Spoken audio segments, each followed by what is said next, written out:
I had a guy ask me a question once, because sometimes you get questions on and off the stage that sometimes are really outlandish. Yeah. And others, and I had one guy ask me, I don't remember where it was maybe in Florida somewhere. He says, do you mind me asking a really personal question? And of course that's like, oh crap. Where's this one going? Do I need to cover the microphone? Where am I going? He's like, would you mind talking about your failures?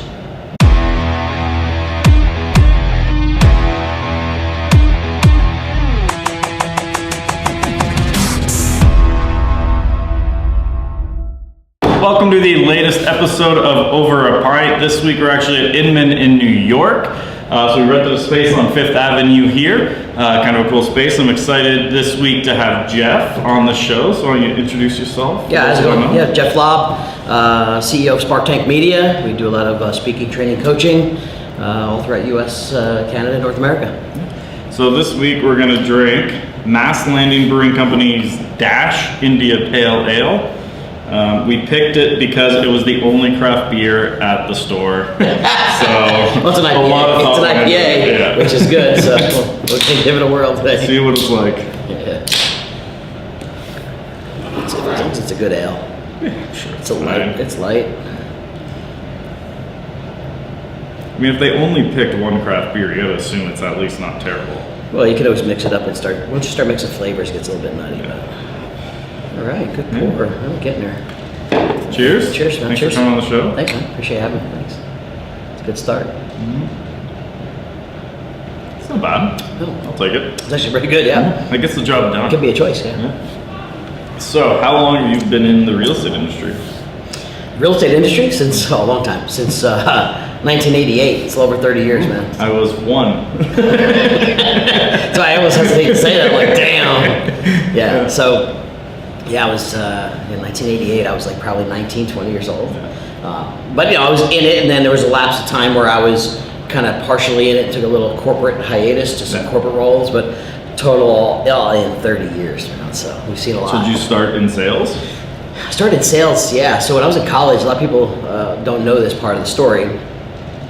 So I was hustling, trying to find like all these sales opportunities. But before real estate, one of the guys that got me into real estate eventually had a son-in-law that was doing a radio show in the Caribbean island. So we lived in, I lived in New Jersey all my life. He had a show, it was an American tourist radio show in St. Martin. And during my college years, I could take summers and I'd fly down every week to St. Martin, sell door knocking on, freaking doors of the Caribbean. No work visa? At the time, I don't even know if that was I don't think it mattered. And I stayed at this place, and then as college started progressing, I was trying to build up sales. Yeah. I ended up putting my schedule to like 2 days a week, and then I'd fly down like on Wednesday, Thursday, Friday, Saturday, and then we ended up taking the show to Aruba, which was pretty slick. It was a brand new territory, beautiful country. Yeah, I love it there. But here I am down there, and some nights I'll never forget. It was bootstrapping a lot of it. Yeah. And there was nights I land in Aruba. We only had a fax. We didn't have no phones. We only had a fax to communicate with. So I'd get to like one of his casino friends. He'd fax me where he thinks I'm going to be able to stay because it wasn't his place anymore. It was on Aruba. And so I knocked on doors until about, I think it was like Desert Storm or something happened where tourism just crashed and burned. Yeah. And at that point, I got into real estate after that. Yeah. So how long did you sell? So I sold a combination of residential and then into some commercial space for a while. And when the dot-coms were born, I was probably about 10 years in real estate.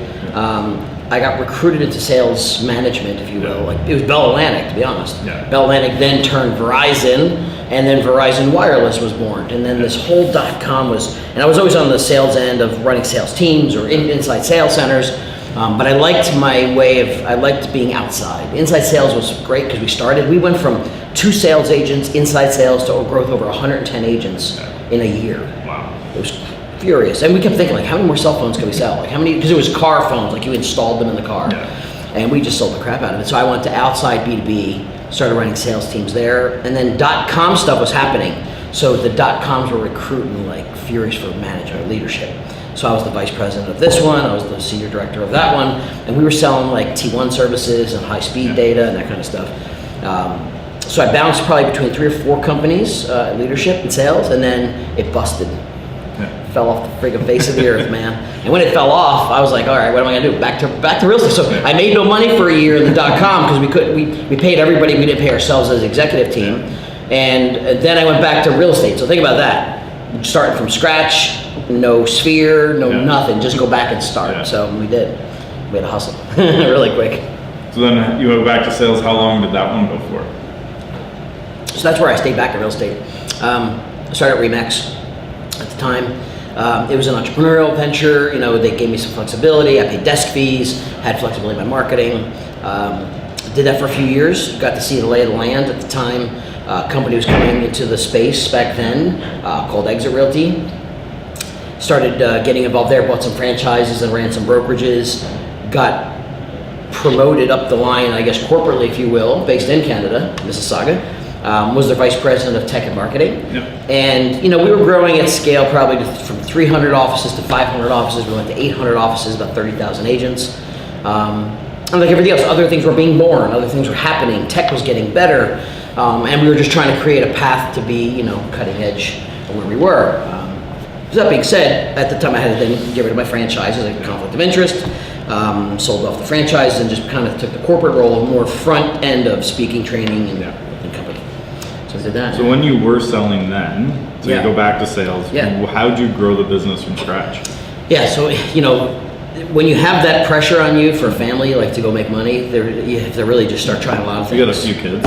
Yeah, at the time I don't think I did. I might have just had my firstborn then. Yeah. But still pressure of this is like how I'm going to survive. It wasn't like a hobby. Yeah. I started by aggressive marketing. A lot of it was aggressive. I had cars that were wrapped. I was branded all the time. I was out, in one of the talks I do now, it's called 7 Streams of People, and it's actually how I built that, is how do I get in front of more groups of people, networking groups and everything else. And it was aggressive marketing, because back then, people were doing the same old crap. Yeah. They weren't anything different. Their listing presentations were non-existent. There was no visual content. So I was really good at winning listings, it took me a while to then start figuring out what I wasn't really good at. Because what happens is, and I'll never forget, it was at the time where, and again, market conditions are always different, but at the time I remember I built up my inventory to probably 30 to 40 listings at any one time. Yeah. It's a whole different set of problems. You can't take the phone calls, the weekends of showings. So I had to have an assistant, and it's really, before teams were really teams, like today they're kind of mechanical and built and systemized.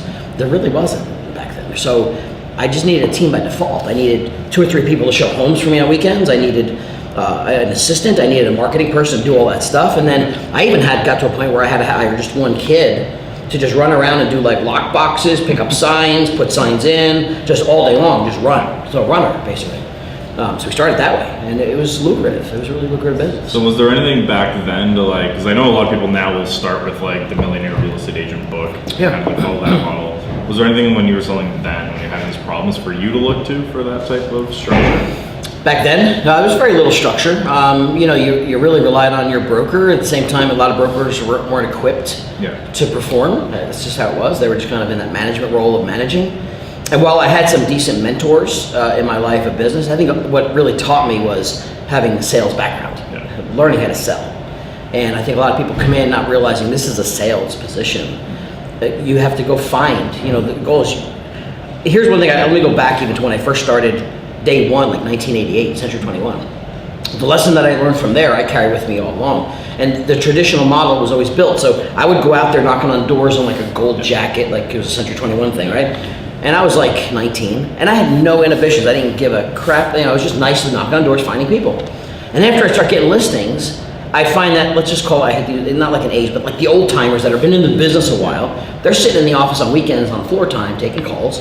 And I'm just like, where are you guys going now? We're going to go show a couple houses. We got some calls today. Well, whose houses? Well, it happened to be your listing.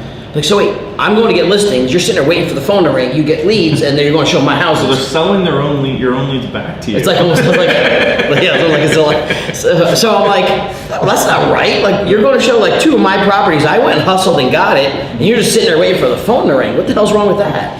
So real quick, I got the thing. Okay, that doesn't make sense. I'm not going to sit around and just hope the phone rings, because what if it doesn't? Yeah. So in today's world, that still exists. Like, there's people sitting around, okay, it's not the phone ringing, but it's, am I going to get an internet lead? Is my broker going to give me leads today? Who's going to give me leads? And I'm like, look, if I get leads, great, but I ain't waiting for anything. So I went out and learned how to go find business, and if I got some, or a lead or 2, that's the bonus part. But that was not part of like my sit around and waiting plan. We don't wait for anything. So same message 30 years later. So is that why you eventually got into management, so that you can basically take a cut of all those people sitting there getting leads from your listings? Well, I'll tell you, there's times, in all honesty, there's probably once or twice in my 30-year run, I burnt out of the business. Yeah. You just get physically burnt. There is no, I tell people all the time, I'm the first one to tell you transparently, I'm not gonna sit here and say I made millions all day long. There's times I just physically got burnt. And then when you looked at some of the models that may have at the time had residual income or opportunities, sometimes you look for what's next in your career. And that seemed like the next best thing is how can I maybe recreate this at a bigger scale and help people do that. And maybe it was partially part of the being burnout process. It really was. It wasn't. So it was timing, combination of everything. So now you run Sparktank Media. So like, how did that come about into transitioning from, you're in sales, you're helping the brand grow. Now you have your own media company, speaking business, coaching. Yeah, and a lot of it turned into more coaching than anything, because what happened is, there's a lot of different coaching models. I don't even like the word. But because I've worn the hats and have had a lot of wins and losses at both, I've worn the hat of an agent, I've worn the hat of a team, I've worn the hat of running brokerages. I know the pros and cons of a brokerage. I made a lot, we lost a lot. Then I saw the corporate side of things. And what was happening is on the corporate side of things, because we were getting a lot of attention at the time, we were doing a lot of expansion, and I was kind of forward facing all the times. I'd just be getting people to come up to me from other brands. Yeah. Hey, can you come help us? Can you come? And of course not, I'm an executive of this company, I can't come help you. So there was a lot of those asks happening, and eventually when things just weren't seeing eye to eye in some fashions of building and development of things, we parted ways, and it seemed like the next best step for me was, how can I help more people who want to be helped? Simple as that. I don't want to fight you to do business. No. If you really want to grow, you really have the right attitude, I want to help you. So that's kind of where I got into that. And sometimes you don't know where the revenue streams are going to come from. Whereas, speaking's great, it seems glamorous, but it's an opportunity to get in front of an audience to help build confidence in what you can do. Yeah. So to me, it was like, how do I use all 5 of the skill sets I have from every angle that I've been in? Some people have 1 or 2 pieces of experience. I had all of it, and I just wanted to figure out how can I help people with all those situations. So I know you're one of the kind of the biggest real estate speakers in North America, and I've seen you go all the way to Vietnam to speak, which is really cool. Yeah. And because I get people coming out all the time asking how to get into speaking and stuff like that. And I know I went to your boot camp to learn, deliver. How would someone who wants to get into that speaking world, how would you recommend they start? Yeah, it's not for everybody, as you know. It's not for the faint of heart. Speaking, everyone thinks they want to because it seems like a glamorous thing, and we all have something to share. It's an ego boost. It's an ego boost. It is. I mean, it's a really good rush. It really is, because you are looked at as the expert, and I don't deny that rush. You know it as well as I do, right? So, how to get into it though? It takes a hell of a lot of practice and prep. Yeah. And I think people just think they can get up there and wing it. And you've seen a lot of people get up there, and you can tell darn well they weren't ready, shouldn't be ready, and maybe not even should go back. Yeah, basically. Quite a few. So it takes practice, and I don't think we have enough opportunities to practice. Practice is tough. Can you get, do you have the nerve to just even, I think the most awkward stuff is just getting up one-on-one. If I said, hey, let's get up there, give me your 30-minute presentation, but you got 10 minutes, give it to me. And doing it one-on-one is even hard. Oh yeah. Because we're going to critique you. We have to break you down to then lift you up. Well, the shorter presentations are even harder than long. You tell me to go speak for an hour, that's easy. Yeah. You're 10 minutes, I'm yeah. Which one do I focus on? That's right. I think a lot of people miss that side of it. A short presentation is actually harder. Absolutely. I was given a choice once, and I thanked them for this. It was the owners of Retzo, Real Estate Tech South. It was in Georgia. And it was my first opportunity to speak for them when I was really on the younger side of speaking. And they said, hey dude, we'd love to give you a chance to be on our stage. They had a really cool venue. But he said, we're going to give you 2 choices. Here's what we got. 2 10-minute presentations, main stage, or 1 1-hour breakout session. And I'm like, oh damn, 10 minutes. How the hell you do 10 minutes? 10 minutes. So, and he even said to me, 10 minutes are going to be the hardest ones you've ever done. Sure shit, he was right. So I took the 2 10s. I wanted main stage. Let's go for it. Main stage. Give me the main stage. I'll take 10 minutes. But you think about is what is the 1 or 2 messages? I cannot diversify. I can't go into it. You gotta hit hard and quick, hard. Here's the message. Here's the point. here's the validation. So, and it worked out, thank God. It did work out. Nervous going in, but it worked. So I know you trained me a lot on had to deal with basically getting shit on while you're doing your presentation, with things breaking, different stuff like that. Yeah. What's the worst that's happened to you from this could not have gone worse from a presentation standpoint? And there's probably a lot of those, and there's a few, but the one I remember pretty clearly I tell the story about was, it was a broker manager meeting with executives in the room. And it was at a large venue, like a Marriott or Hilton, one of those things. And doing a presentation, of course, PowerPoint slide driven. Slides and projector goes down. Just in the middle of my first 10, 15 minutes into an hour, it goes down. So, you start to scramble, as you start, okay, what next? So if you're good at what you do, you know how to go to plan B. Plan B is keep going. You can't sit around and fiddle with things, so keep your momentum, so I did. And then what happened is, because the operators of the Hilton AV people thought they were gonna be helpful, they then decided to come back behind me, and they start fiddling around with projectors and trying to reboot stuff, and they're touching my laptop, and they're touching stuff they shouldn't be touching. And the entire audience is now distracted by looking at these guys fiddling with my crap. Yeah. So now not only do I have to figure out what I'm gonna say and how to say it, now I can't get their attention. So that was plan A, that went to plan B. So plan C was, just by magic, is I took myself, my physical self, and I moved it to the center of the room, almost like a circle. Yeah. And I made them all start to turn and cave to me. And I just had to ignore the nonsense, other than, guys, I got this, let it be. And I pulled it into a circle, and we kept going, right? And they didn't know if I was really going for an hour, half hour, and that's the part. They don't know what you're gonna say, so you gotta keep going. So we did. When it was done, I'll be honest, I was sweating bullets. I had some CEOs in the room and some presidents in the room besides the management. And I walked out of there, and I was trying to just get myself removed for a little bit to bring it down. And I'll never forget, the one president came over, she's like, that was fantastic.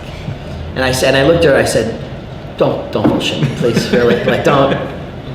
I said, that was horrific. Yeah. She looked at me, she goes, what are you talking about? I'm dead serious, that was really good. Yeah. I go, did you see all the crap there? She goes, yeah, but that was just stuff, you didn't skip a beat. You just and I didn't realize the perception never was the perception in my head what was really happening. And you know that story. You've had it happen. Very bad. Very bad thing. And there's a lot of other scenarios like that, but I think sometimes we have to realize that maybe what our perception is and how we feel isn't what they're feeling. So yeah, the one in Boston for me. But I always find the ones where those issues happen often seem to be the best feedback you ever get on them. Yeah. Because most people can't get past that. Yeah. Even if they recognize, oh wow, man, he knew his stuff. He didn't need slides, he did this, and he just kept going. Yeah. You got it. And so the goal of that is know your content. And even if you don't know it exactly word for word, you don't need to know that. Just know that I need to hit these 5 things in this presentation, with or without a slide, because I could care less about a slide. Yeah. Right?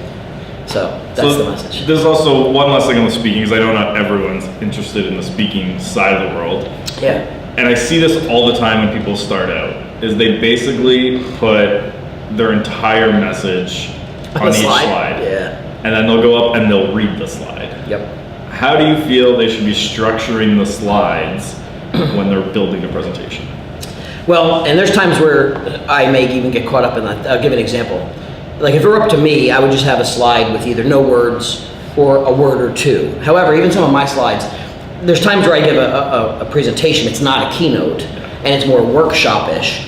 And I put details on the slide only because I know I'm gonna give them the slide deck. Yeah. They're gonna have that as a way to look at screenshots and stuff. So while I do that, I don't even look back at it, because I know what I'm saying regardless of what's up there. So that looks awkward. However, to me, you need to be able to tell the story about your slide without having a word up there. So the reason the slide is there is just for trigger point. Reading it, just you got to stop all that, because it looks stupid, it sounds stupid.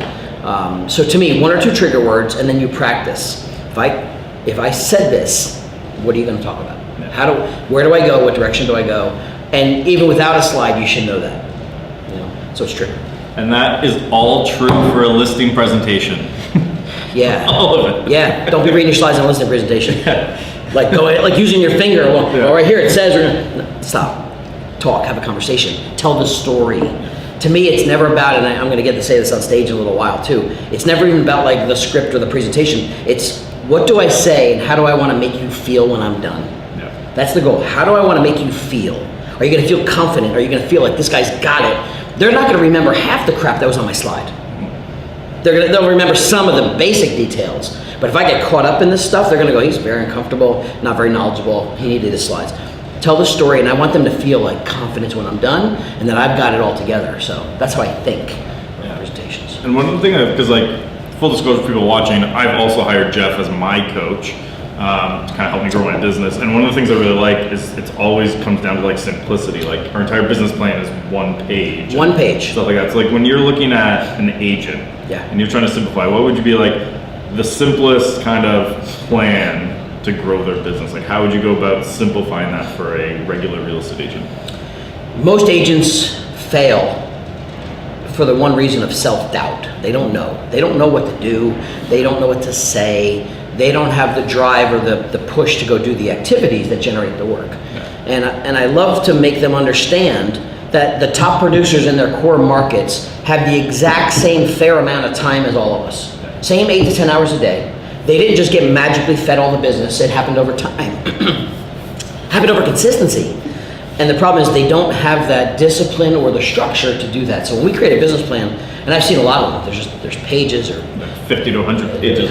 Well, it's pages and it's workshop stuff, and it's not bad. At the end of the day, I don't have that personality or the mindset. I need to look at it simply, here's what I need to do. So when we create our one pager, that why I love it so much is once we get through the whole purpose and the why of all of it, it's not just here's a number and here's a goal and you make this many calls. We really narrow it down to these are the exact things I need to do, and you get focused on, when you're done, you need to know, hey, I need 14 listings, because out of the 14, 10 are gonna sell. I need to have 18 buyers that are gonna turn into 10 contracts, and you know exactly what you gotta do. And anytime you derail, you look at one sheet of paper and get yourself right back on. Too much complication is gonna just create more diversion.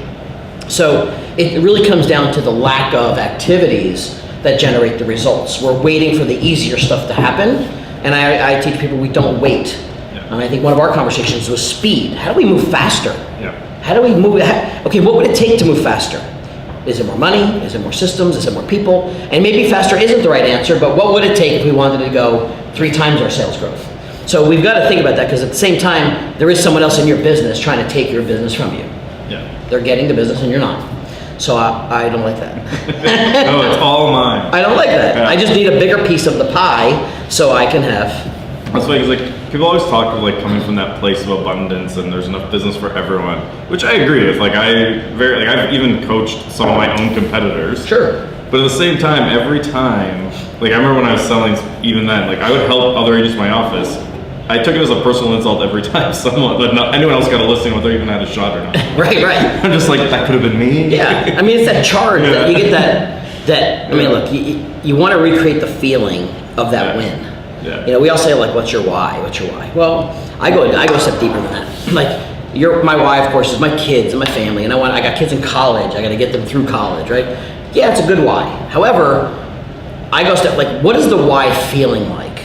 So for me, it's like, you know, if you win that listing and you're competing with 3 others and they call and say, we're giving you the listing, you're like, oh, freaking great. That's what I want to recreate, that feeling.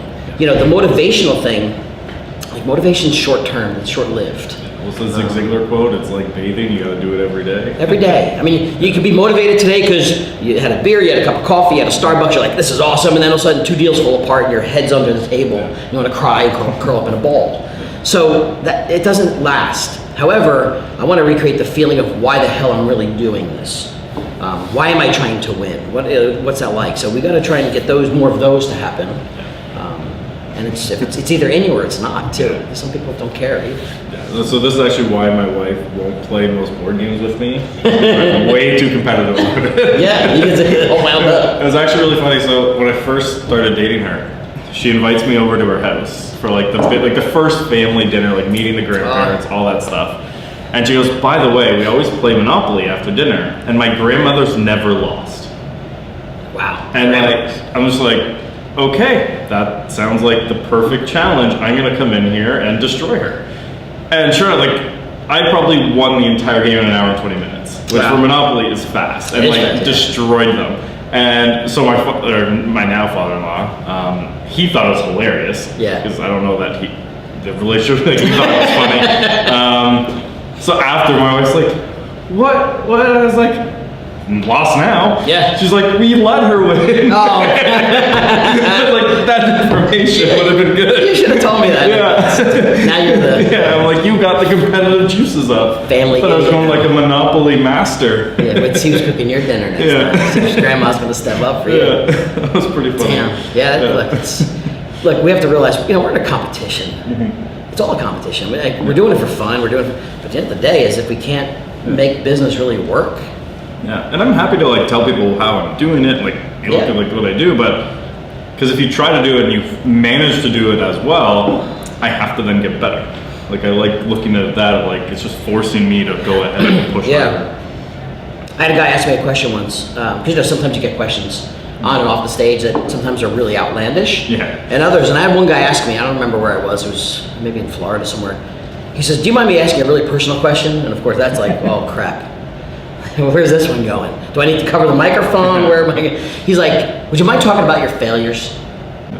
He's like, I know like most people don't want to, like it's like a voodoo. I'm like, I'd be happy to. Where do you want me to start? Here's the list. Where do you want me to start? He said, you would? I go, yeah, I don't care. Look, I'm human. So I said, you want to talk about failures in real estate, failures in my life? You pick one and I'll give it to you. No. He's like, oh, let's talk about real estate. Okay, good. I was buying 7, 8, 9 investment properties one time, and I overextended myself, and we went down that path. And he's like, oh, so I think people need to realize that whether you're on a stage or you're a top producer, there is no magical life. Yeah. You have another whole set of different Instagram problems. life. No, it's not Instagram life. It really isn't. And I think people learn more from realizing that everyone's human, but not everyone up there wants to share that part. Like, to me, I am so beyond, I'm so comfortable with it now because I really don't care. Yeah. I don't care. It is what it is, and people appreciate that more. That's why I try to like put some self-deprecating humor into my talks now, because I feel like it builds the connection better when they see that I screw up a lot. Yeah. Oh, script something like, daily. Or when you live on social media and on stage, you people start to look like. We actually had one person refer to me as a messiah of information. Yeah. And I'm like, my team likes to bring me down to earth. Yeah. Or just go ask your wife. Yeah. She's right down. Well, she has like a real job and like deals with like actual problems. Yeah. And like my Facebook ad's not performing. Her, it's this murderer's on the loose. Yeah, I can get real reality real quick. Go home. Yeah. Take out the garbage. Did you do this shit? I asked you this as well. Like, oh crap, I'm going back to work. People at least like me there sometimes, right? Like so, like, look, we all have that stuff, and I don't mind unboxing that. Yeah. So I know like your wife Tiffany's also very successful in the real estate industry. Yeah, she does well. How much are you involved in her business as well, or are they completely separate? I tried to make it very clear when I sold her the franchise rights, and it had to be sold. Were you to her. married then? Yeah, we were married, and it had to be sold legally. I mean, obviously, whether it's for $1 or $1 million, whatever it was, it had to go in her name. And the hardest part is since we worked together for years, we were the kind of a dynamic duo of a team, and I met her at work. That's where we met. There's people that still thought I was in the business, or because I do this, it is completely 100% hers. And for a while, I'd be like, oh, Jeff, hey, how's your brokerage doing? I'm like, I don't have a brokerage. Well, your wife's in brokerage. No, it's her brokerage. Like, that is her baby. Win or lose, like 100 agents or 20 agents, success or failure, it's hers. Will I help? Of course. Do their agents and her listen to me? No. Would they go coaching with me the way I want to coach? No. Not everyone's built for that. That's why I don't coach the universe. Not for everybody. So even just like this week, someone said to me, am I still involved in the brokerage? I don't have a brokerage. I can't have a brokerage. Yeah. I work with all brands. I work with all names. I cannot, and not that I don't want to be tied to a brokerage, I'd be happy to help her like I help anybody else. And yes, we're married. But it's her baby. So if someone said something about, does she spend money on like Realtor.com? I'm like, I don't know. Not my business. Ask her. I really don't know. I don't see her checkbook. If she needs something, she'll show me the checkbook. But she's a pretty independent woman. Yeah. So I think it was a Realtor.com question. I'm like, I don't know what she spends there. Yeah. Ask her. Go find her. Call her. I don't know. So they're shocked by that, but I have to create that distinction because it really is hers, win or lose. My business, she is affiliated with our business too in some cases, but only more from a back-end support thing. But I really want her to stand on her own, and she can. She doesn't need me. She's awesome. She don't need me. So good, go for it. Need help? I'm here. Yeah. So it was hard to separate that ongoing. Took a bit of time. Yeah, and people want to measure things and tie things. Well, she's only doing X dollar. Like what? Look, small market, boutique-ish. It's hers. It's her baby. I know she does like Realtor.com, Zillow, that type of stuff. And then, like, I see you talk about different things a lot. Like, how do you feel about, like, the different types of sources? Like, because I know a lot of people have issues around Zillow. Sure. And obviously, a lot of our audience is Canadian, where Zillow just came. They haven't even launched Premier Agent yet. Yep. You deal with a lot of agents. How do you feel about, like, Zillow and the Premier Agent program from the perspective of someone who coaches a lot of top producers? Here's my take on it, and I hear a lot of Zillow crap. Yeah.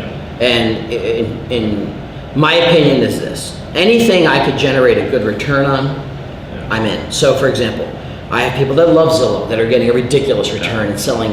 I just literally saw someone that just closed a Zillow lead, in one of our clients in Jupiter, Florida, just closed a $4.5 million deal and got a $2 million listing from that deal to sell it over a Zillow call. So I know it works. So there's two problems. If I get a good return, if it said, hey, I'm spending $5, I'm getting $20 back, how long do you want to do that for? And I ask people live in the audience, if I gave you if you gave me $5 and I gave you 10 back, do you want to do that again? Give me 5, I'll give you 10. Sure, all day, keep doing it. So why would you, who cares what the name is? Zillow, Realtor.com, whatever it is. The problem is the evaluation of, is it getting me a return? Most agents don't know enough about it, because yeah, like I got 10 leads from Zillow, but they all sucked. So no, let me, the clarification, did you suck or did the lead suck? Like, and I don't mean to be brash about it, but with the whole Zillow, and for the record, the Zillow stuff that's been happening, the shift, some of the handoff phone calls are recorded. Yeah. And I had the pleasure of once finding out they're recorded. I got on the phone with my clients and the teams that I have. I go, dude, get me a copy of the recordings of all the people taking your calls, your agents, whoever. Let me listen to them. I was almost depressed when I was done. Yeah. I was depressed. I was angry. I wanted to punch walls, saying, this is bad. Agents don't know how to ask the right questions. They don't know how to convert. They don't know how to just be nice on the phone. It was, so when I question what's bad, the lead, and don't get me wrong, I'm sure there's some scrappy leads. Like the guy wants to look at a $10,000 crappy lot or something. Yeah. Got it. But we also have to look in the mirror sometimes and think, is it what's really crappy? So we have to, when we measure a return, we have to put all that thing into perspective. So I'm a fan of anything that can add a stream of business to me that I get a return on. If I get that return, I'll do it with anybody else. So you get a lead in, whether it's Zillow, Realtor.com, Realtor.ca, a Facebook ad, they come in. Yep. What to you would be like the ideal process from there? The ideal process is most people aren't ready to make that purchase yet. It's sometimes it's a long game, and most real estate agents are not prepared for a long game. We cherry pick. We want, what's going to turn into an appointment sooner than later.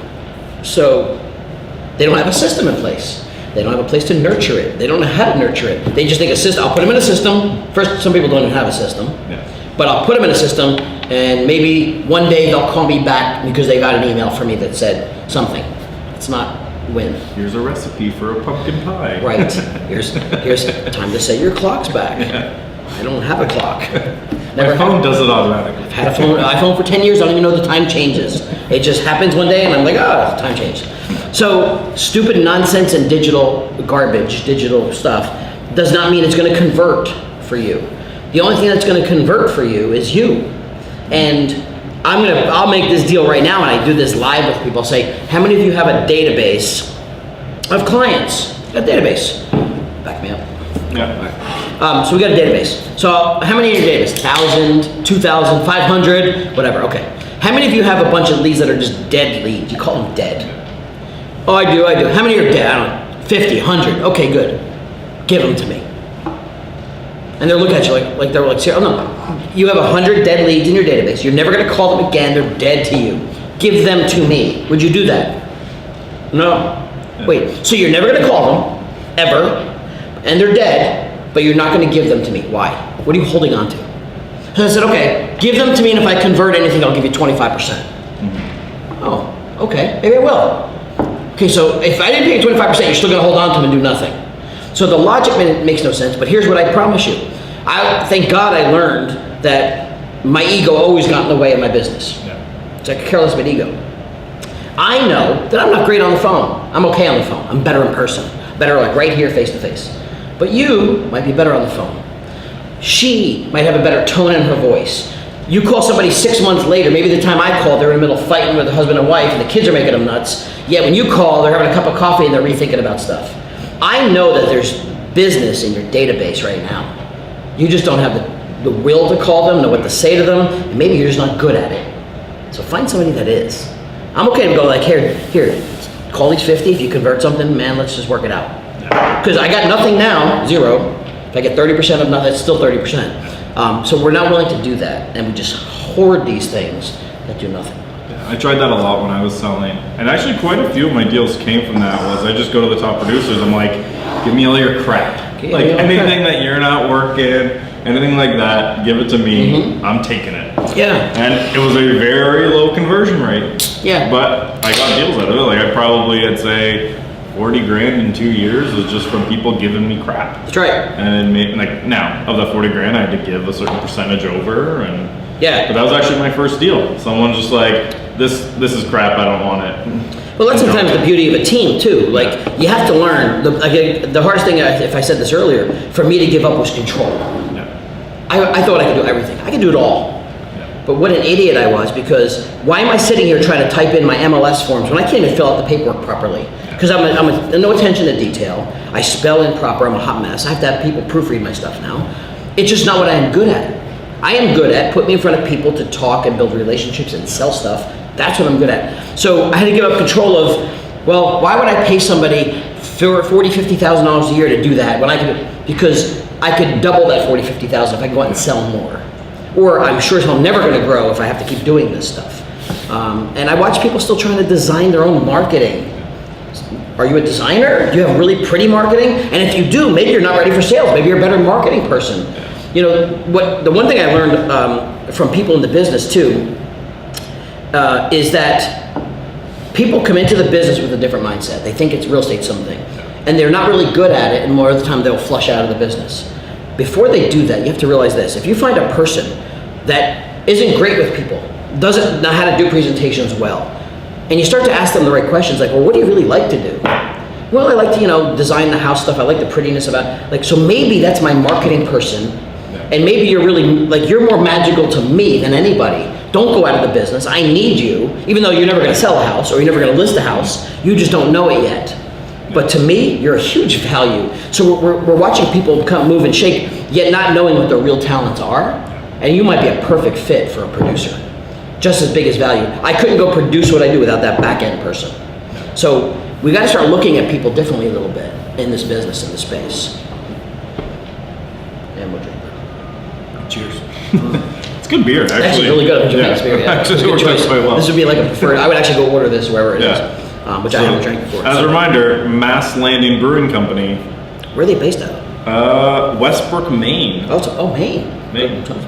Good water. I think there's a big problem with social media. It's not to be like this social media, like all these strategies. I can always share with you strategies. But I think so many people use it in a way that creates a problem. I think there's a lot of fake news out there. There's a lot of fake perception out there. There's a lot of people that basically inflate themselves to be an expert at something they've never been an expert before. It's a hot button. It makes me nuts when I watch people, I guess if it's on the internet, it's true, right? If it's on social media, it's true. To me, it comes down to look, not saying there's a lot of people that are in the space of whether it's coaching that never sold real estate, and some people make great money at that. Doesn't mean you have to be. However, if you're looking for people in the space that have done the job and have a different spin on things, you have to at least vet them a little bit. And there's no vetting. If I said right now I got 20 years experience and I single-handedly built an internet.com company. I'm the best-selling author, I'm the best this, but are you gonna go, are you gonna actually look that up, or are you just gonna believe it? You're gonna think it is real. So we have to understand that when we're looking at our consumers, there's a lot of fake news out there, and we get so caught up in thinking someone else's world is so much better that it actually creates a downward spiral of people. When you're getting beat up one day and sales are tough or something's happening, and you look at someone else's magical Instagram, it makes you feel oh crap, I am not good enough. And that's a problem, and it's going to definitely impact the younger generation. My 19-year-old, they live in that world, and they all think that business is some magic of there's my one son thinks I'm going to create a brand of something. So just give me 2 influencers that can go wear my stuff, and I'm going to make $1 million. No, there's a lot of work. It's a few extra. There's a few extra details. It's not magical. Although in some cases, yeah. But we also can't be sidetracked with some of our newer dreams. Like I got my 2 younger kids said to me like, hey, what do you want to do? I want to be a YouTuber when I get older. Yeah. You're up to 6 now? 6. I have 6 kids. 6. Whew. 6. Yeah. 2 want to be YouTubers. And at first, when I say this in front of a live audience, they're like, oh, it's so funny, the cute kids. Yeah. What's so funny about that? There's a lot of money there. So they are making millions. So when you look at perspective, and I say this to a live audience, because people are like, oh, that's so cute, YouTubers, what a crazy, stupid idea that. No, what's so stupid? Yeah. There is zero. So if I have an iPhone or an iPod and a Wi-Fi connection, I can create my own show. I can have my own video games being displayed. Yeah. It costs me $0 to put it on YouTube. And eventually when I get enough traffic, Google's gonna pay me. Yeah. What is wrong with that idea? Like, there's no overhead. Yeah. It's your time. So I'm like, that's a freaking great idea. So I support ideas. I remember I was talking to my dad recently. So he grew up in the construction industry. So when I actually first got to university, I was a concrete foreman estimator. Mm-hmm. That was the family business. And I was actually talking to him recently, and he's just like weird, because we always talk about business. And one of the questions he had was like, say everything went poorly. Yeah. Like, how screwed would you be if like revenue stopped tomorrow? Because for him, like coming from the construction industry, like he's basically going to be out millions over the next like 24 months. Yeah. And I'm like, what day is it? It's the 18th. I could basically cut almost every cost by the 1st. Right. Like it's just like it's completely different. To like him, that was like, no, like you just gotta have other stuff. I'm like, no. I have my mortgage. And with your talent, you could go get a job if you had to. Yeah. I call them fairly regularly, but yeah, I mean, right. You could go earn income somewhere else because you have the talent, just need the drive to go do it and want to. So okay, I'm not worried about that either. Yeah. So if I had to do that for a couple of years or for the rest of my life, I could do that. Yeah. So that's where the fear factor gets. Like, what are you afraid of? Yeah, and it's like the money side of it too. Like when you're looking at agents, because like a lot of people come in, like you get the odd agent who comes in who has like a 2-3 year runway, big budget to do stuff. Yeah. I had a 6-month runway when I started and didn't do a deal for 6 months. So I actually took a minimum wage job at a toy store over Christmas to pay my bills in my first year. Good for you. I missed the company Christmas party because I was working, and actually one of my competitors came in to the store and I was helping him find gifts for his kids. And then a listing presentation I was on the week before came in. Yeah. I did not get that listing. That was an awkward one. Awkward. But to me, that's the most street cred stuff. Like, you got to do what you got to do. Yeah. I was picking open houses by which ones serve food, so I didn't have to pay for lunch. But like when you're looking at someone coming into the business or has been in it for a little while, has no money, what strategy should they be taking to actually get stuff done? Don't get caught up in all of the shiny objects, and like your training's good, but you're gonna get caught up with trying to look for, well, I need leads, I need lead gen, I gotta do this, I need a website. The secret sauce. Like I need all this stuff, and you get so caught up in stuff that you don't go out and prospect business. You gotta learn to go find, and when I say business, it's just more people. 99.5% of the people you get to know, talk to, walk by, stand in line at Starbucks, or what do you guys have? Timmy's? But any of them. Live in, own, or rent a home. We just don't have Dunkin'. Yeah. For the most part. Yeah. That's our Tim Hortons. Timmy's. Yeah, Timmy's is good coffee. Just they gotta talk to people. Like they gotta get more. They gotta get in front of more people. Not just one time and done.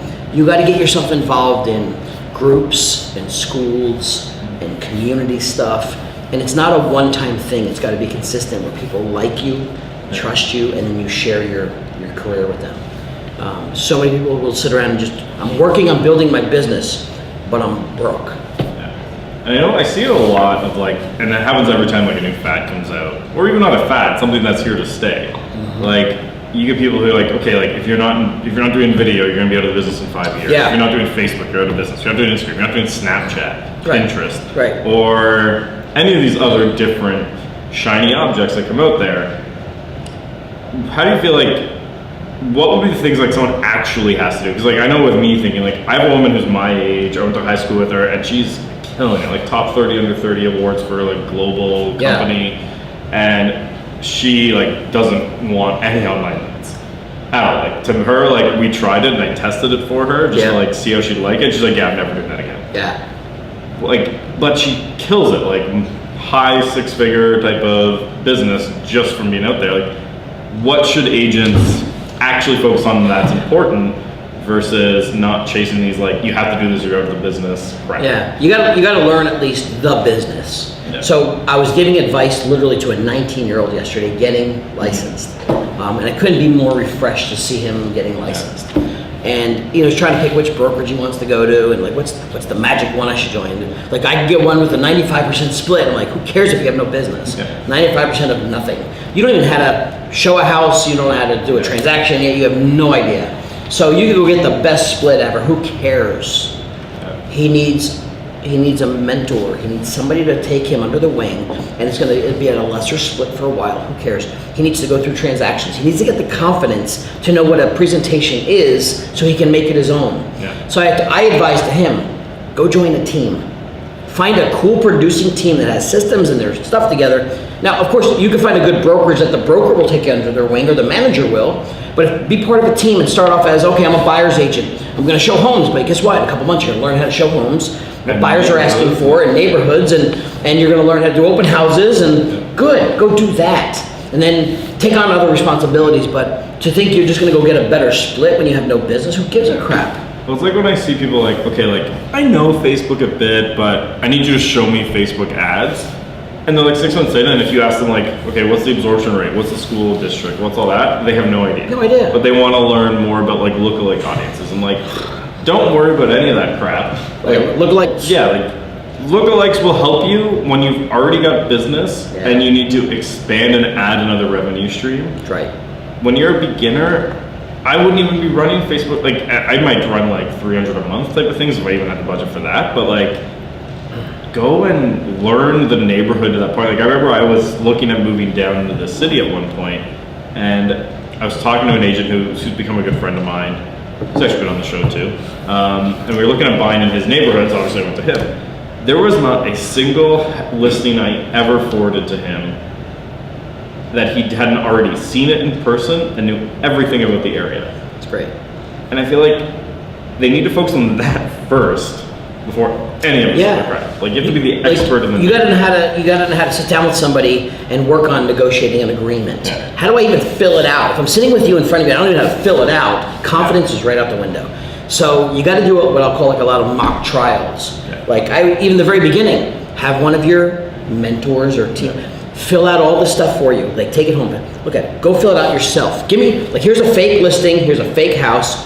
Bring it back to me in 30 minutes. Can you fill it out in 30 minutes? And if you don't know what you're filling in, come back and talk to me. So that's some of the basics.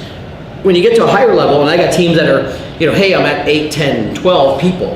Now I've got a different set of problems. Now, do I have the right people? What's my next level of volume I want or don't want? And it's not always about making more money sometimes. Maybe it's, hey, I got 12 people. I'm doing great volume, but I have no time to my life. Well, something's wrong. And it's not a quick fix. We've got to start to figure out those problems, because if you have a team of 12, you should have a life. Yeah. That's the problem. So there's always a different set, and it's whether it's brokerage or agent. We just got to work through what you want. It's your goals, not mine. But sometimes you need that path, and no one has a real defined plan to get to it. I just don't understand how. Like when I got to get back to the Marriott to go speak in a little while, like.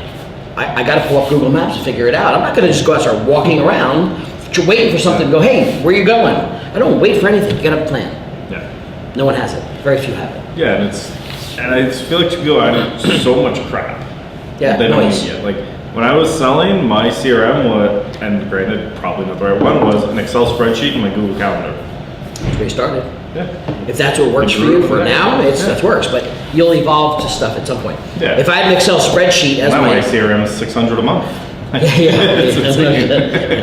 you even go, why am I paying $600 a month for that spreadsheet work? No. Yeah. You need CRMs. You need to have that. But you don't start there. Yeah. And if I spend half my day trying to figure out a CRM, I'm not making money. Yeah. I have to go find people in business. Once you get transactions going. People think, well, I got some in the pipeline, so I'm making money. In real estate, some people have already spent that money before it even gets earned. I have 3 closings, but I needed that money last month. Yeah. So the other challenge I see, and I think it's important to share here, is once you get several things in the pipeline, you get transactions. Most people then start paying so much attention to those transactions. Yeah. They stop doing the activities that got them the transactions. So they have 2 or 3, 4 or 5 transactions, they close, and you go, holy crap, I got nothing for 3 months. Then you go, well, I gotta do something. You never wanna keep going and starting from zero again. You've gotta use those 3 to 4 closings. Leverage them with marketing, leverage them with trying to get 3 new listings, leverage them with open houses. Leverage the hell out of them. Don't just work on them, leverage them. I know you also like coach or train, mentor a lot, and it's not my place to say their names, so I'll leave names out of it, but like agents and team leaders, brokers, company leaders, people who are like out, like you look on social, look like they're killing it. And I know you work with a lot of them. Yeah. What do you feel like the big challenges that they're facing overall, and like what are the issues they're dealing with and things like that, as opposed to like maybe a new agent? Are they dealing with the same things as new agents? Or? Yeah, it's just a different level. A lot of times when people have rapid growth or rapid success based on teams and systems or brokerage systems, they face another level. There's still a level of emotional baggage. Yeah. There's still a level of lack of confidence. There's still a level of insecurity of what do I do next, and is that the right move? Because no one knows what the right move really is. But you need to have a good sounding board. I myself need a level of who do I talk to when I need to figure out, is that the right path for me? Tell me what I'm not seeing right now. What's my downside? What's my upside? I need someone to bounce that off of, because sometimes we look in this glass, it's that glass, but I need someone to look from outside because I'm bundled up into this emotion. So a lot of it is emotional, a lot of it's decision making, and a lot of it's the choices we're gonna make because we're unsure. And when you're unsure, you don't make the right choice. You gotta know the choice, own it, pick it, run with it, and then measure it. So it's a lot of that happening when you get to no matter what level it's crushing, there's issues. So at your level, who do you look for like, whether it's mentorship or tactics or inspiration, like where are you looking towards? I look for a couple things. There's times where my own mindset gets off the rails. So in a couple ways, I look for someone that brings me in, and I have 1 or if not 2 people in my life that I'll go to for this consistently, not like a coach, it's a coach. That I go, hey, look, there's 3 things I'm trying to figure out. Like, what am I missing on this? And I'll tell you one thing that someone gave me some very specific information. Like when I started Sparktank Media, we're trying to do all this stuff. We're trying to create revenue streams and revenue from here. And I'm always a believer in multiple streams of revenue. But at the same time, it's not about revenue. It's what do I really enjoy doing that I don't mind getting up to do? Because I could have revenue and just hate it. Well, hell, I don't want to do that for 30 years or 20 years. So knowing what I want and then focusing on just that. So some advice that someone gave me was, do this for at least 12 months and let nothing else derail you. Don't talk to me for but don't talk about anything else other than the success of this product or business or whatever it is for 12 months with no distraction. So when someone comes to you and says, hey, I want you to be a part of our company, I'll give you 20% stock, make you an owner, and that sounds awesome, you're like, no. The answer is no. Focus on this, and then when we're done with this, we'll figure out what's next. So that was kind of like important things that I have to, because I would be like, oh, 20%, I love that game, it's part of a company, I'd be like all in on that. Like, how can I help you grow that? Then I'm spread so thin, I'm not successful at what I really set out to do. Yeah, like I even lost, and she was a wonderful team leader doing like 400 or 500 deals a year. And I remember when she hired me, she was like, I'm worried that you're spread too thin with all the different things you have going on. That's right. I'm like, no, I can handle it. I got teams, and back then I had like 2 people working for me. Sure. And I was like, I can handle it, don't worry. Sure enough, 3 months later she fired us because it was too much. It's too much. And that's like, it is. That's what I'm figuring now is like we start limiting the amount of clients we take a month now because we can only handle so much onboarding at a time. Yeah, because it sucks to say no to potential opportunity. You don't want to turn money away. Like if someone's offering you, you don't have to go get, someone's offering it to you. Yeah. You have to say no. Hardest thing ever. Still for me, to this day, I'm like, shit, I really want to do that. Like, that's awesome. No. Because you think you're going to miss that next big thing. And sometimes you do. Sometimes I did take that 20% equity and they blow it up and they go public and I'm like, oh man, but you know what? It wasn't at the time the right thing to do. So I can tell you all those misses all my life. I had those misses. But it's how many times do I swing and hit and focus on that. Yeah, like I was talking, so I'm in a mastermind group for marketers, and one guy's like, so I just did this speaking gig. We signed 112 clients, and he's an agency like mine, not real estate, but I'm like, and my immediate mind is not like, holy shit, that's awesome, 112 clients. It's, I suck. how the hell did, no, it's not that. How the hell do you onboard 112? I'm like, I would not do, like, if that came to me, I would have like shut it off after 20 and said, we'll talk to you guys next month. I'm like, how do you even deal with that? Because all you do is piss them off. Yeah. Now you got negative people out there. Exactly. Like, oh, they suck, they this. Now you created negativity out of something positive. I would have had to wait listed that like 95% of that group. Yeah, so people look at that as like, oh, that's an amazing thing, but not so much. Yeah, no. Like, I can't handle that. To me, that would cause stress. Yeah. I couldn't deal with that. That'd be like saying, hey, I'm going to give you, I have a subdivision, I'm giving you 10, 12, 15 listings right now. I want them all on the market, I want pictures, I want photos, and I want it all live in a week, and I want you all doing open houses. I'm going to give you this project, it's yours. And you're like, woohoo! Yeah. And you're like, holy crap. What do I do? How do I can't do that. Like, how do I do You almost have to like make an agreement to take less money in exchange for them advancing some funds so you can actually do it. Like, it's like just the expense put out. Expense, I need some people, who am I going to hire? I need someone to help you. It sounds awesome, stuff, but yeah, just different types of problems when you're at that level. So it's all fun. Look, that's why it's called entrepreneurship. That's why we face those battles. The endless roller coaster. That's right, it's endless. So, if you ever think there's going to be a smooth part in life, it's short. Something will bring you back. Something right now is brewing that's going to make me nuts in probably just a matter of hours or days. It's just how quick do we get back up and keep going, Exactly, and that's like the big thing, right? Like, it's just keep going and pushing and keep going. Screw it up, keep going. I screw up all the time. We get good at that sometimes, Well, it's fun. Like my wife will see things. She's like, "How does that not stress you out?" I'm like, "Well, now I know not to do that next time." She's like, "It seemed obvious." I'm like, "Yeah, it did, but now, now I really know." I really know. It really hurt. It's really obvious what I'm doing now. And what's harder to say is like, "Yeah, you were right." I can never say that. Like, you were actually right. You told me not to do that. I did it anyway. And you were right. I just wanted to defensively prove. I wanted to prove to you that you're really good at what you do. You're right. You get it. No. Our stupid egos get in the way. Oh yeah.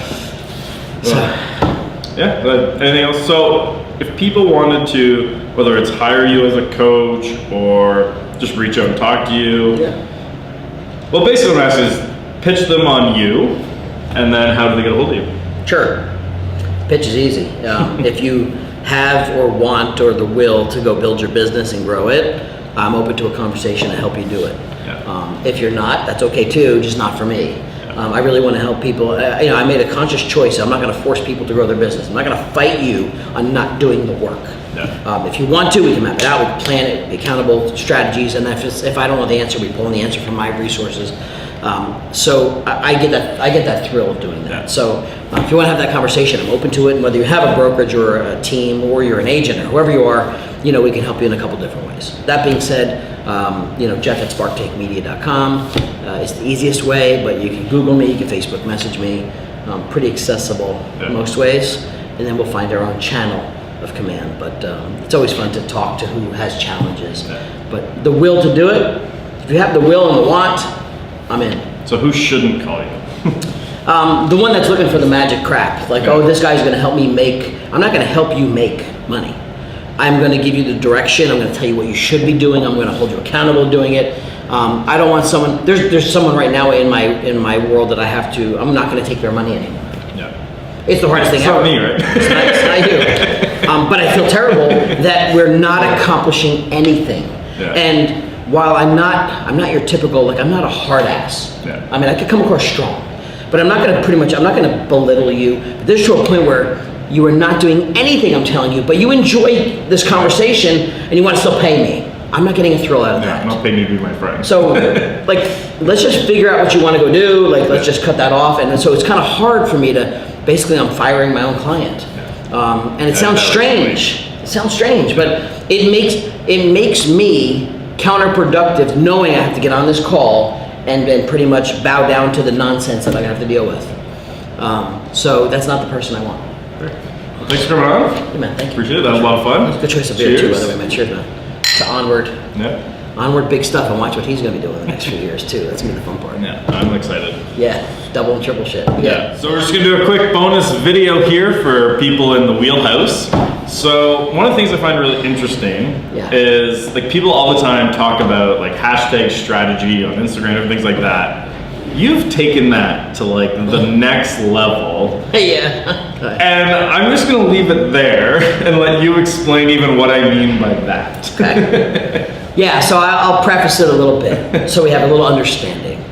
So, you know, the hashtag, for those who don't even know, if you're not savvy there, hashtag is a searchable term, a searchable word, or string of words. So when hashtags were born, it's a whole new language. Like, we don't know what the hell. But if you're gonna grow your Instagram followers, and there's sometimes you don't wanna, like I don't need 50,000 Instagram followers that have no idea what I do. Yeah. I'd rather have 2,000 or 3,000 that like are in my business that I can help. So having a big number, it's not like I'm like a teen rock star and I just need millions. But creating a hashtag strategy that has hashtags that drive your consumers to you with the right product makes sense. So funny story is years ago when the Facebook stuff was being born and Instagram was being born, you know, we always said to ourselves, like, well, how do I define business and personal? Like, what do I do? Is it, to me, it doesn't matter. It's all the same. Like, I am who I am. And I want people to know, like, I'm a dad. I coach kids football. I coach kids lacrosse. I hunt. I fish. It is what I am. So we started taking all of our personal stuff, all of the stuff I do with my kids and the person, and we said, let's differentiate that a little bit life-wise and use our hashtag. And we made up a name called hashtag Lobb Life. My last name's Lobb. What's my life about? Like kind of like this fun thing. And we just started doing it to make separation. People can filter it and look at that stuff. So the stories evolved from there where the hashtag became a little bit known. And I'm like, well, I run into people like out of the blue, like you don't even see them on social liking stuff, or they're not like engaging with you, but they're like, oh my God, I love following Lobb Life. It's fantastic. Lobb Life is fantastic. And I'm like, what do you mean Lobb? Like what? Oh my God, your kid, I saw that picture, you're doing the thing with him and her. And I'm like, what? Where did you come from? And it's so like, it's branding that you didn't know was working. So, so then it starts to evolve. So we use the hashtag quite a bit. People starting to talk about it. But I'll tell the story about my time. He was probably 15 years old. My son, he's a boy. Well, son, he's a boy. Let's say son, boy. Yeah. Okay. So, good use of language. Good use of language. So he was playing a basketball game at an away game. We're on a different school, and the game is over. And you know, after like these little kids' games, like everyone runs on the court, and I have my younger kids there, so they're like everyone wants to run on the court. So these two little teeny girls come up to my son, and they're talking to him. And of course, that 15-year-old's like an awkward age. Yeah. And as they're talking to him, my two little ones run by him. And they stopped, and I was standing there, because I wouldn't have believed it if I didn't hear it. And they stopped and they went, hey, are those the kids from Lobb Life? and it was two of I have actually 3 younger ones than James, but it was 2 of them. She's like, and the girl even said, she goes, hey, wait, where's the other one? Where's the Oak? Knew his name, and we have a hashtag for my kid too, just as a fun thing, you know, and knew them. Now, first of all, I said to myself in my own mind, who the hell are you? Like, how do you even know this exists? Because I don't know you, I don't even know if you're from our school. And my poor son James at 15 is like embarrassed. He's like, yeah, they're my brothers, you know. And then she looked at me, the girl, she was like, are you the Lobb Life dad? I'm like, holy crap, yes, I am. So what made me think about that is, how do you pay attention to that and why? So long story short is, it's like branding. Yeah. It becomes a thing. It becomes its own evolution of, as if I was Coca-Cola or Pepsi or Starbucks. And it was weird for me to see that. I live it. So of course I always take it to the next level and extreme. So here I am in Florida doing an event. You know, I always wanted a tattoo. My wife probably had me in Vegas 3 times, even like alcoholed me up to try and get a tattoo. Couldn't get it. I was just, I can't do it. But after an event one day with some special friends and colleagues, we went to Disney and we got a tattoo. So of course I'm like, what idea do I have? Well, of course it's gonna be my hashtag. Yeah. So I could probably show it here. It's probably because I don't have a long sleeve shirt on. Yeah. So I stuck it on, and this was kind of a combo deal, but call it really branding to the extreme. I don't know if you can see that really good. It's hashtag Lobb Life. And the truth be known is, it doesn't ever stop, right? Life goes on. I'll continue to just use it for fun because it's who we are. And I think that's the whole point of business in today's social world is yeah, I'm this guy that gets on a stage, or we get on this thing and everything looks glamorous, but at the same time, it's okay for me to know, I want you to know that, yeah, I'm a dad, and I'm not perfect, and I do other stuff, and, I drink beer, and like, it is what it is. It's kind of called the word authentic. We talk about it, but don't ever really show it. Like, I don't want people to know what I do. Well, I don't need to know everything you do, but at some point I need to know that social world is about knowing who you are as a person and would I trust you with my business. Yeah, it's not just listings. It's not about just business, my open house business. Like, do you have grandkids? Do you like to go out and boat? Do you go out in the outdoors? What do you do? Because that's what people care about, whether you do or not. So when you're creating a hashtag strategy, yes, use your strategic stuff, your searchable stuff, but create something unique for you. You don't own it. I don't own Lob Life. It's not like a domain, although I have the domain. Just gonna start spamming Lob Life. Yeah, so look, just for fun, go to Instagram and search Lob Life, and you'll see my whole entourage of nonsense. But it's a way to brand, and it really took some time for me to understand that whether I saw it or not, people were paying attention that I never knew. And unfortunately, you may never know either, but it works. So there's my Lob Life. Appreciate it. Thanks, man. Thank you very much. Appreciate it. That was a lot of fun. Hashtag strategy. Good episode. Thanks. So stay tuned for the next episode. I don't know who the guest will be, but I'm filming this like 7 weeks before it'll air, so it doesn't even matter. I'll have figured it out by then. So thanks for tuning in. I appreciate it a lot, and we'll see you guys soon.